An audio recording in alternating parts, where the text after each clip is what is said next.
I wish we had an apartment so I could yell.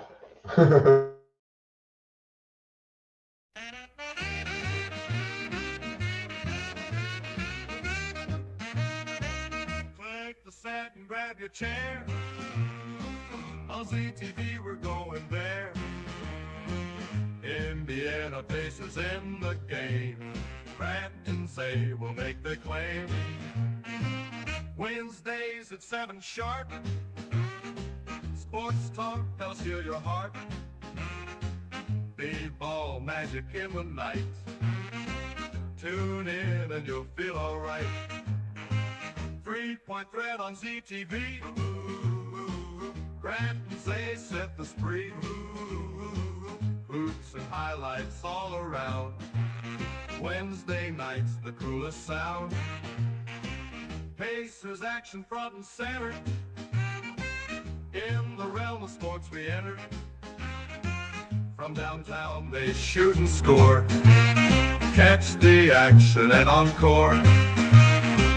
Old school vibe with modern twist. Every week it's not to miss. Grant with stats and say with flair.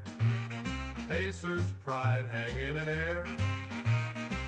Highlight reels and victory feels. Commentary that appeals. Come on, join the weekly quest. 3-point threat is just the best.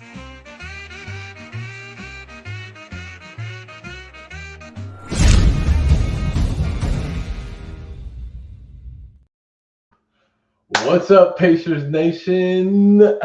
All right, this is Pacers beat Celtics. 3-point threat. This is 3-point threat, y'all. Look, we're happy. Dude, I'm full of emotions right now. Yeah, Good and bad. So, last year, our season was like a roller coaster, so up and down. Mm-hmm. This was similar to This is the best day of my entire life. This is the best day of my entire life. If we would have won this game, I would have left the podcast. Done. It's over. Why? We can't beat the Celtics ever again? Is that what it is? Basketball's not worth playing. No. They went out to his car halfway through overtime, and my fiance, she was like, "I think Zay's going home," and I couldn't blame him because it was such an emotional. Let's gather our thoughts, okay? The Pacers Celtics. This is the biggest game that we've had to deal with this season. It was a roller coaster, of course. It was a typical Pacers fashion game. What happened? What happened was Benedict Mathurin said, "F you, Rick Carlisle," and he said, "I should start." That was the most impressive game I've ever seen Benedict Mathurin play. Oh, facts. I've seen Benedict Mathurin have impressive quarters, impressive moments, but as a full game, that was the most impressive game I've ever seen him play. Now, including the overtime minutes, he had a 30-point double-double. Yeah. No, I'm gonna pull up his stats real quick. If you want to keep going for a second. Probably the most free throws. And that's one thing we need to address. The team as a whole, we are terrible. And one thing I was complaining about the entire game is how little we got to the line. But what I really didn't realize is when we got to the line, we shot as a team maybe 50%, maybe more or less. I don't know, but it was so bad, especially these clutch moments. We couldn't hang. That needs to be addressed. So I want to, on our first podcast, I want to give a little credit, a little credit maybe to Rick Carlisle, because we were bitching about how Benedict Mathurin should start, and his comments were way out of line. Do you know who played the most minutes tonight? Was it Benny? It was Benedict Mathurin. Okay. Benedict Mathurin. So Benedict Mathurin played 42 minutes. The next closest was 39 for Halliburton, and then Siakam at 37. Also, humongous shout out to Pascal Siakam, not only for the game-winning three, but for putting on a clinic tonight. 6 for 8 for 3. 6 for 8 for 3. What more can you ask? We got rid of Buddy Hield, but we kept his essence. So the first few games, I don't know his stats were, but the first few games he was definitely shooting the 3 ball with confidence and making it. Last year, it was kind of I'm open, I'll take it. Yeah. I'm not terrible, I'll take it. This year, so far, what I've seen from him, is he feels very confident in like taking those 3 balls and like they're going in. So I'm loving that. Here's the deal. We are 2 for 3. Okay, that's our new record.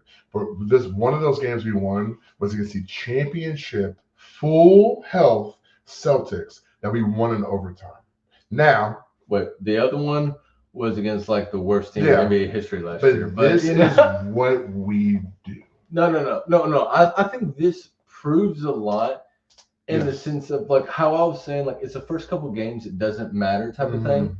When it did matter, like this game is definitely, if you're having a rough like shot or rough start, this is the game that kind of like can show something, and like it does matter in a sense of like this, right? East Conference, rivals, those are guys that won a championship last year. So like I would say this game mattered as far as like regular season goes. I know it's early, but I can confidently say we're going to be a contender in the East. Yeah, we have to diagnose the problem that we have with the Celtics, where we are winning by a very large margin, 24-point lead at one point, and they brought it down to overtime in minutes. In minutes, this has happened over and over and over again. And honestly, we won. It could have gone either way. Siakam could have easily not made that. No, facts. No, Siakam could easily. He kind of forced it. Yeah, exactly. It was. Yeah, it definitely wasn't like I'm wide open. It definitely wasn't a confident shot. Like it was just, I don't know. It reminds me of the Nimbard 3 that gets in the Knicks series when he hit that deep after Brunson hit that. It was kind of just like, we need it. I'm gonna shoot it. We're gonna see what happens, and boom. Yeah, like I got the hot hand, so like it's probably best for like me to like take this 3. Yeah. What I will say about that final shot is, out of all the shots we could take kind of for like our final shots, that's kind of like not the lowest, but it's ranked lower. Of like, you'd want like a Siakam turnaround jumper. You'd want Mathurin driving to the rim. You'd want Halliburton taking 3. Like Siakam taking a 3 to like win the game. Like that's not really in my top thing. Now here's the thing. When your guy is shooting 6 for 8 to 3, is it the worst call? No, it's definitely not. Definitely not. If that was a Carlisle move, shout out to Carlisle. It kind of seemed like it was that. It was just kind of like, well, he's the open man. So the biggest thing I want to talk to you on our overtime is, we mentioned it, but we didn't really discuss it because like there's so much going on. But Isaiah Jackson not playing, 1, and then 2, TJ McConnell starting. What do you think was going on there? Like, do you think like Carlisle just noticed when we were playing small, we were doing better? Like, what do you think was going on? I can never get into mine over Carlisle because I have no idea. We were up 24. I got to be like 50 to get in his mind. We were up 24, and he let us. In my opinion, that is a coaching issue. When you have a 24-point lead, and then like I think it got shut down to maybe 16 points by like halfway through the third or through the fourth. In a minutes they caught up to us. That's a coaching issue. Well, I will say this, that we had, let's see, 1, 2, 3, 4, 5. 5 players play over 30 minutes. Isaiah Jackson was not one. And I will say, when they were making their comeback, they got a lot of rebounds. Yes. And that one, number 88, Mr. Irrelevant. Like, I can't even pronounce his name. It was like 4 or 5 letters to start with the O. I know that. He was definitely no like big time player, but he was able to get rebounds because like if Obi Toppin's the only one to compete, and now he can jump, but he don't got like the length to get like those rebounds. So I mean, that was something. It's so hard to hate on this win. It's so hard to like love this win at the same time. Like, I'm happy we got it. But at the same time, I mean, I would have been devastated if we lost. It still seems like there's problems. It still seems like, but there should have been a win by at least 10 points minimum. Yeah, it still seems like there are problems, but at the same time, being able to go head to head with the Celtics right now and win, that is a big deal. At the end of the day, we won. Yeah, at the end of the day, against the Celtics, that is a big deal. But on the flip side, we shouldn't have let it go to overtime and get that close. all that thing. Like when we were up, like, the 20 points, we were just like joking around, like, hey, let's text our Celtics friends. Let's talk heck. I wasn't joking around. We were going to do it. We did. No, but we did it because, like, we know who the Pacers are. Yeah. We're not going to just easily win this. Like, we've watched, like, last season, out of the 82 games, we probably watched 76, like, at least. So, like, we know who the Pacers are. This is going to be, like, an easy thing. Yeah. And I hate that came to, like, fruition. You know who the Pacers are. We know who the Pacers are. That's why, literally in the fourth quarter, we were up. Let's call it 16. And me and Grant are sitting next to each other watching this game going, I'm not comfortable. A 16-point lead is just not even comfortable enough for me. Clearly, we had to, we were right to feel that way. No, we were literally at the edge of our seats. Yes. Yeah. And it is crazy because if you're just someone from, like, the outside who's just like, I like the NBA. I have no favorite team. Yeah. And you see one team's up by, like, 16, and I think you said something like around this of, like, I'm just, like, switching to another game because, like, up 16, like, rarely ever are you going to come back unless, like, some crazy stuff happens. No. And, like, the crazier part is, like, it wasn't like a lot of crazy stuff happened. Like, it's not like they got, like, 6 free throws in a row. They hit all their threes. They started hitting all their threes. They got a couple. They got like a steal, a Derek White steal, and a turnover back to back, and that hurt because that killed our momentum. That skyrocketed theirs.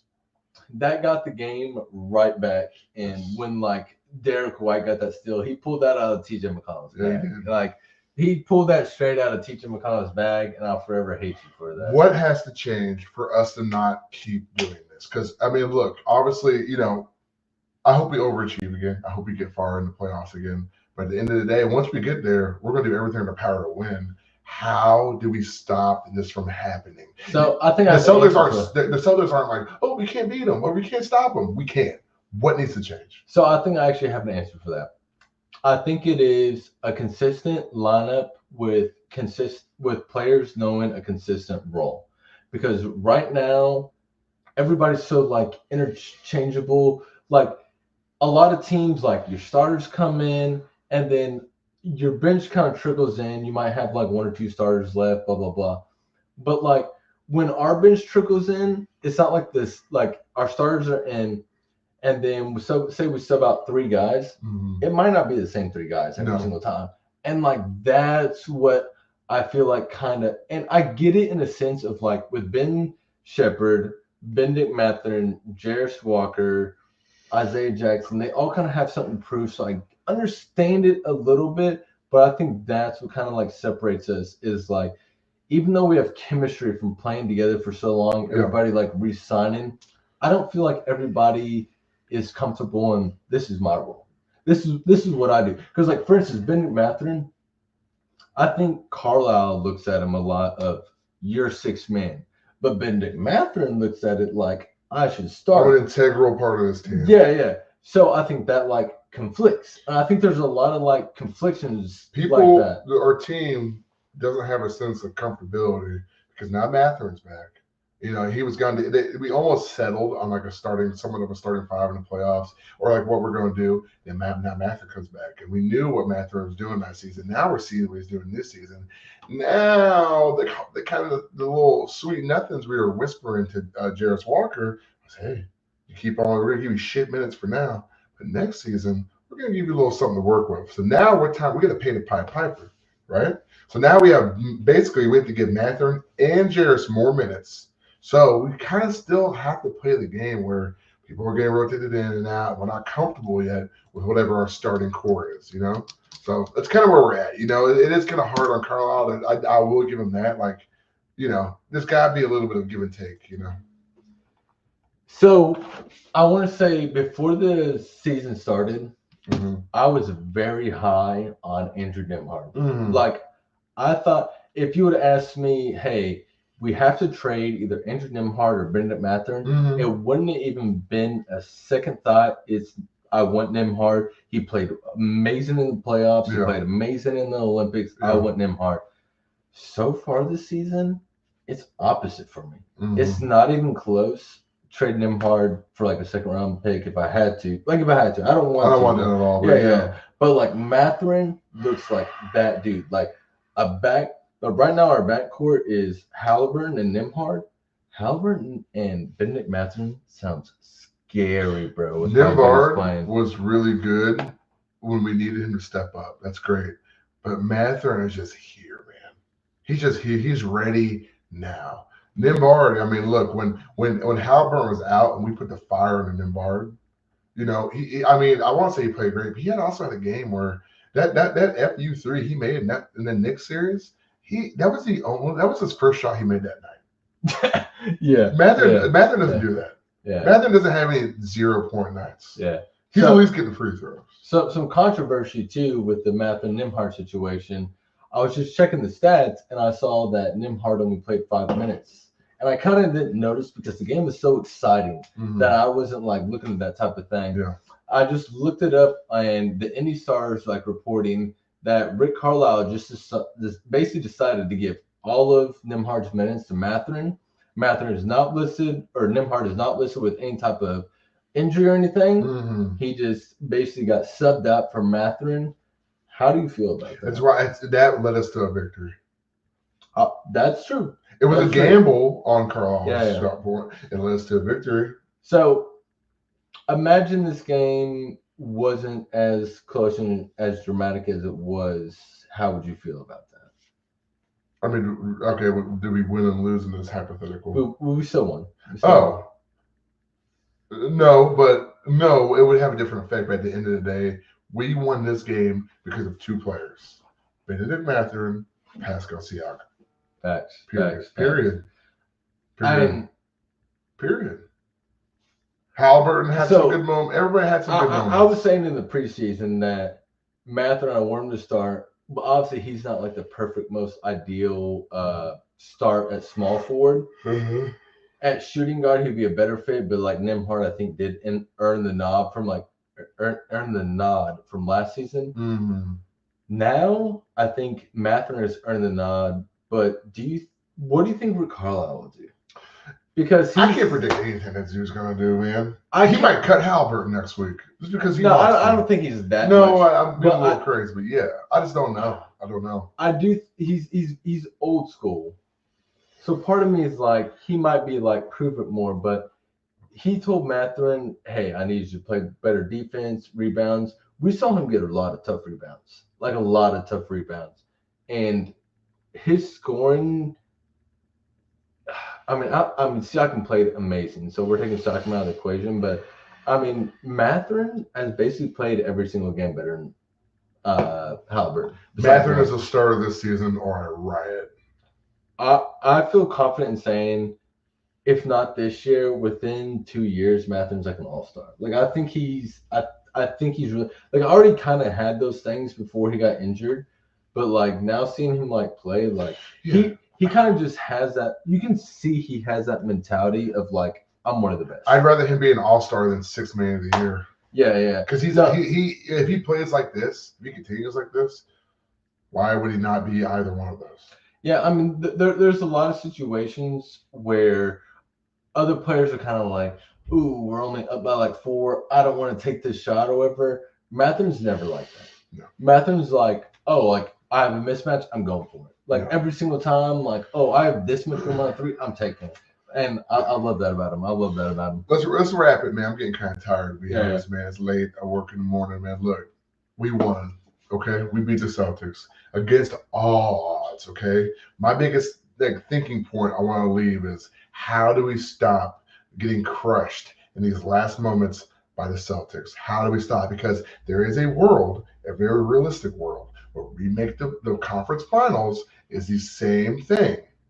It's us and the Celtics. Well, if we could do this, I mean, look, I don't want it to be a nail biter every time. If we're up 24, it should be a clear victory.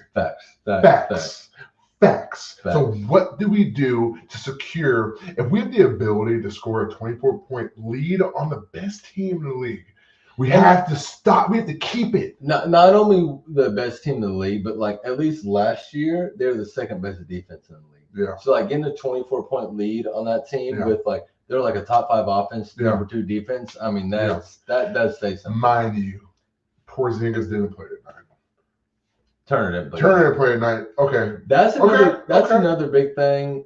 Honestly, we'll probably discuss on like the next one because, like I said, we should probably like wrap it up or whatever. But it's a great win. It was a great win. At the end of the day, very happy. All biases aside, taking a step back, we won. We fought hard. Are we being a little critical? Yeah, but that's because we're deep in this shit. You know. Yeah. Overall, great win. We beat the championship team of one of the best offenses and defenses in an overtime nail biter. That's great. A lot of teams would have fucked. Yeah. Next Wednesday, we'll be at the Pacers game for the networking event. So if you see us, please say hi. Say what's up. Give us a shout out. Let's take a picture or whatever. All right. Yep. Thanks for tuning in. Shout out to ZTV. And peace out. Sign off. 3-point threat. Like, follow, subscribe, all that fun stuff.